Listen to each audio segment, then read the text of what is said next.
हम बागवान भाई भी ये सभी जानना चाहते हैं कि जो एप्पल का एक स्प्रे शेड्यूल होता है, उस स्प्रे शेड्यूल को सिल्वर टिप से लेकर आपका ये पिंक बर्ड तक क्या क्या स्प्रे शेड्यूल होना चाहिए। तो जैसे कि मैंने आपको बताया था कि सिल्वर टिप है, सिल्वर टिप में आपको ध्यान रखना पड़ेगा कि मतलब जो सबसे पहली बीमारी जो यहाँ पर एक्टिव होती है वो पाउडरी मिल्ड्यू होता है, जो एक बहुत बड़ी प्रॉब्लम आ गई है आज, जब से हमारा गालाज और ग्रेनी स्वीट पे ज़्यादा फोकस रहा फार्मर का।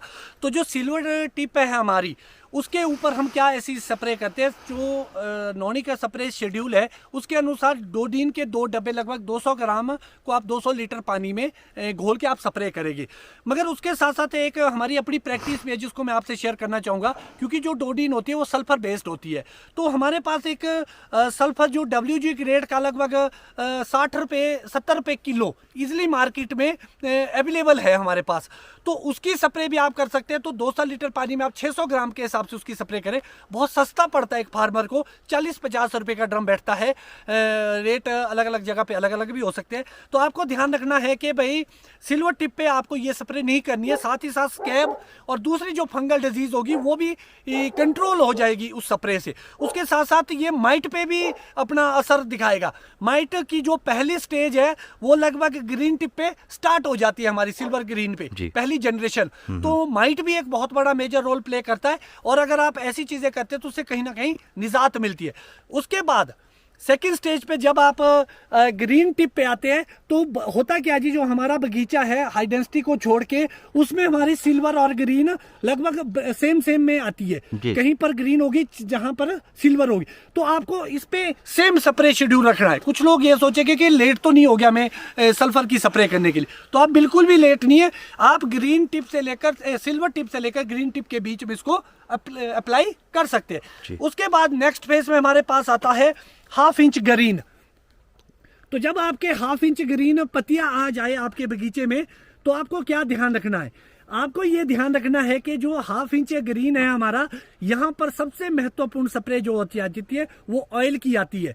ऑयल में आपको हॉर्टिकल्चर मिनरल ऑयल, जिसको आप HMO के नाम से, SO समर ऑयल के नाम से जानते हैं, यहाँ पर आपको TSO बिल्कुल भी नहीं करना है। ट्री स्प्रे ऑयल, क्योंकि ये विंटर ऑयल होता है, ये समर ऑयल नहीं होता है, इसीलिए आपको SO HMO इसको आप ऑल सीजन ऑयल को आप ½ इंच ग्रीन पे डालेंगे। उसका सबसे बड़ा कारण क्या होता है कि हमारी एक तो सेंजो स्केल को टारगेट करना होता है हमें, और वो भी अभी एक्टिव होती है सेंजो स्केल। और उसके साथ साथ दूसरी होती है हमारी माइट। जो माइट या माइट के एग्स स्प्राउट फट चुके हैं या जो एक्टिव उसमें है, तो जो तो पैदा हो गया है उसको भी वो कवर करने की कोशिश करेगा, मारेगा भले ही नहीं, मगर जो मेल है कि उसकी लाइफ तो छोटी होती है, मगर जो उसकी एग है आगे, जो एग लेइंग करता है उसको वो कवर कर देगा, उसको फिल्म चढ़ा देगा। तो ऑयल के स्प्रे करने से पहले आपको ध्यान रखना पड़ेगा कि आपको पूरा पौधा अच्छे से भिगोना है। मतलब ला एंड नहीं होता है ज्यादा, जो आपको बहुत डैमेज करता है।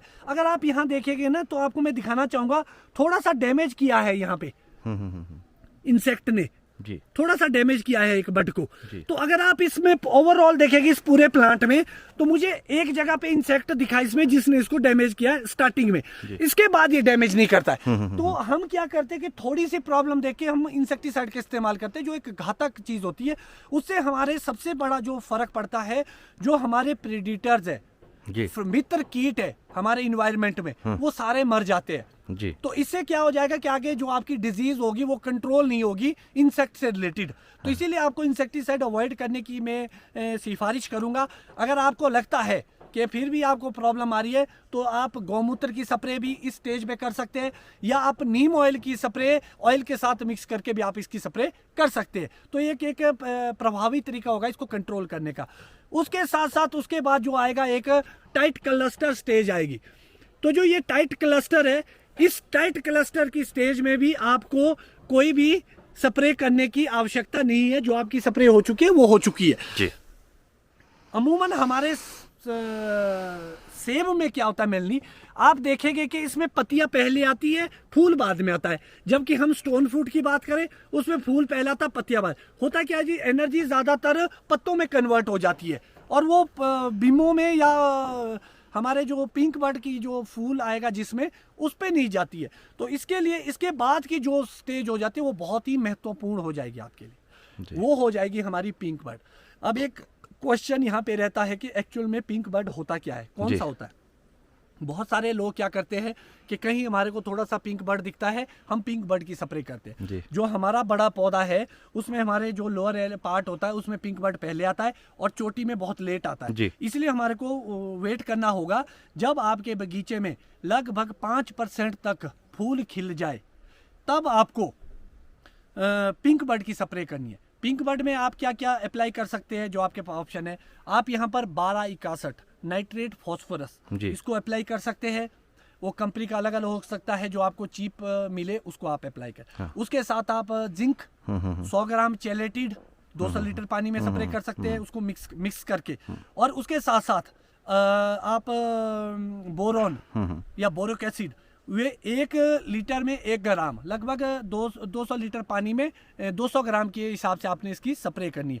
और उसके साथ साथ आपको कॉर्न रॉट की प्रॉब्लम आती है बहुत सारे फार्मर को, जो फल के अंदर का जो बीज सड़ जाता है, फंगस अंदर एंटर कर जाती है स्टिग्मा लाइन से। तो आपको क्या करना है, यहाँ पर आप रोको की स्प्रे इसके साथ मिक्स कर सकते हैं। 100 ग्राम का रोको का पैकेट जो नौनी विश्वविद्यालय के द्वारा भी प्रमाणित है, उसको आप स्प्रे उसके साथ मिक्स करके कर। और एक ध्यान रखना है, जैसे आपने ऑयल को पूरा घोल के किया था, पूरी मतलब स्प्रे की थी कवर करके, उस केस में आपको नहीं करना। इसके बाद जो आपको स्प्रे करनी है पिंक बर्ड की, उसको मिस्ट के रूम में करनी है। जहां आपका 3 से 4 ड्रम बैठता है स्प्रे करते हैं आप, वहां पर 1 ड्रम में स्प्रे होनी चाहिए। फॉग के रूप में डालनी है और फटाफट चलके हुए डालनी।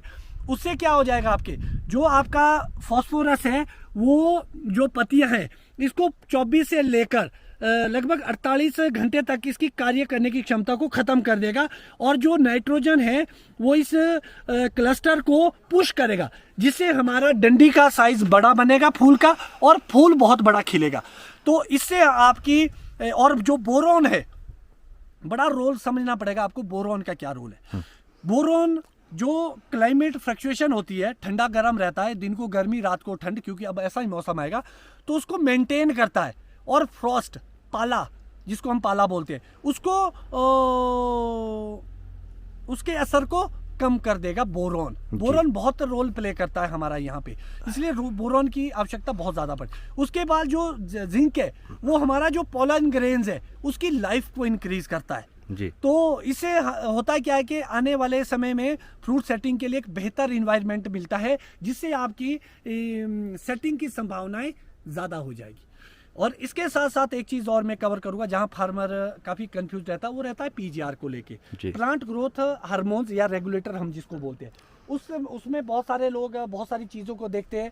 एक GA4, GA7, 6BA gibberellic acid की हम बात करते हैं, जिसको मेनली फार्मर हमारा अप्लाई करता है। सबसे पहले तो ये देखना पड़ेगा कि पीजीआर की एक्चुअल में स्टेज क्या है, जो एक्चुअल स्टेज है उसकी, और डोज क्या है। लगभग 125 की आप 2 एप्लीकेशन अपने बगीचों में कर सकते हैं उसकी। जो पहली एप्लीकेशन होगी वो लगभग 60% फूल जब आपके बगीचे में आ जाएगा, उस टाइम आप उसकी स्प्रे कर सकते हैं।